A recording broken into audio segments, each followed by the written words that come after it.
এক দশকে পিএসএল এর আসর, আর এবার বিশ্বের সবচেয়ে ব্যয়বহুল ফ্র্যাঞ্চাইজি লিগ আইপিএল চলাকালীন পাকিস্তান সুপার লিগ আয়োজন নিয়েছিল নানা শঙ্কা। যদিও রাওয়ালপিন্ডিতে উদ্বোধনী দিনে নতুন এক নজির দেখল ক্রিকেট বিশ্ব। প্রথমবারের মতো দেখা যায় jet suit flying man show. হাওয়ায় উড়ে উড়ে পিএসএল এর ট্রফি মঞ্চে নিয়ে যান রকেটম্যান, যা মডার্ন প্রকৌশলের নতুন এক উদ্ভাবন, যা এবারের আসরকে দেয় বাড়তি এক মাত্রা। 1500 হর্স পাওয়ারের জাদুকরি এই উড়ন্ত ফ্লাইং জেটটিতে রয়েছে 7টি মাইক্রোজেট।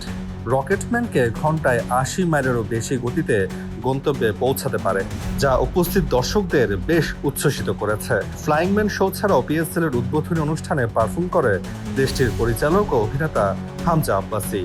এর আগে আইপিএল চলাকালীন পিএসএল আয়োজন নিয়ে রং হারাবে এবারের আসর এমন ধারণা ছিল সবার, তবে সবাইকে ভুল প্রমাণ করেছে পাকিস্তান ক্রিকেট বোর্ড। রং বেরঙের আতশবাজিতে আলোকিত হয় রাওয়ালপিন্ডি ক্রিকেট স্টেডিয়াম। এছাড়া উদ্বোধনী অনুষ্ঠানে পারফর্ম করেন পাকিস্তানের কিংবদন্তি সঙ্গীত শিল্পীরা।